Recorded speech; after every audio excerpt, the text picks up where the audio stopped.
welcome to our runners warm-up number 2. In this particular case we're going to be using a distance of about 6 metres. Normally I'd be taking this for a group over 25-30 metres. If you're using a football pitch or a hockey pitch like I'm using behind, perhaps use the natural lines you've got here as well. For demo purpose, just a few metres. We're going to start off simply by getting our group to walk.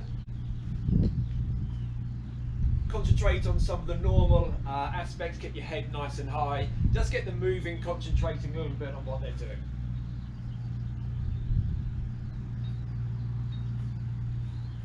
I'd move them after that straight onto a skip.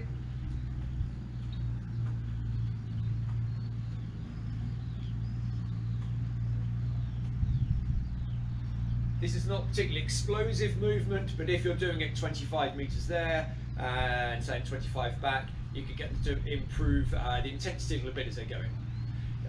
Next we progress onto a side skip. So look in one direction, sides across, nicely on our toes, keep facing the same direction and go back. We ramp that up a little bit, bring in some shoulder motion, still look in the same direction and again come back.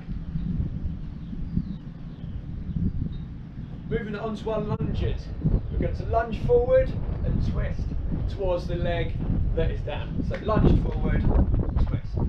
As we lunges normally, make sure our body is nice and upright, twisting towards that leg side.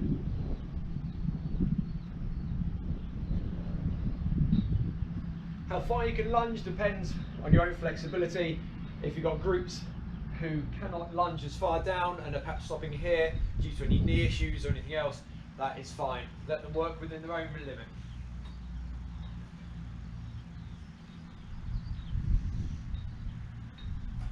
Again, depending on the group, it might be they lunge one way and take a little jog back. After that, we're going to go into our sumo / walking squat. So normal squat action, but this time we're coming across. So sumoed and down, turn.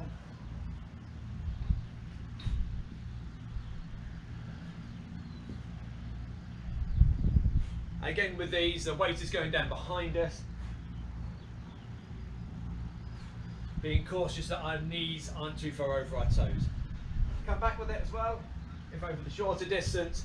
If you're going for a longer distance, perhaps going to jog back.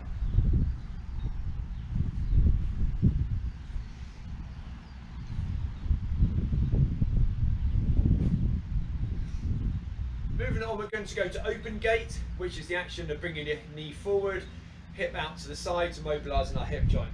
Come up and to the side. As you get the group to go walking for one direction, now think about your posture, think about upright. That is we should be doing whilst we're running. Posture nice and tall, looking forward. And to get the pulse moving a little bit more, as we come back, bit of movement, bit more speed into it.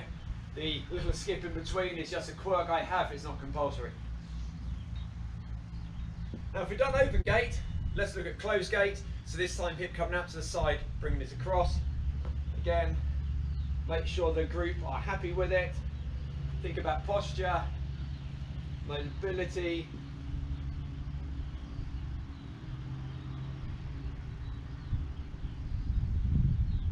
Don't be surprised if there's some very strange techniques going.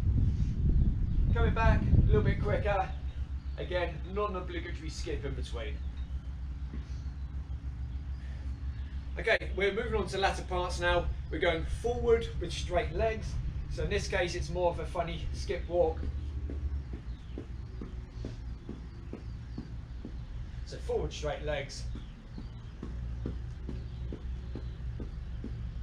We're going to take it into bounding. For this one, I usually encourage folks to count how many it takes to get across their line. So in this case, 4, and aim for similar going back again. If you've done over a longer distance, they're beginners, then perhaps challenge them to do it a little bit less. I would then finish off the session, we'll get them to jog, but taking slightly longer strides than normal. Not really showable in only sort of 6 metres here, but get them to jog perhaps the length of the pitch or back, around the track if you're doing, but concentrate on slightly longer strides than normal. Then they're ready to go.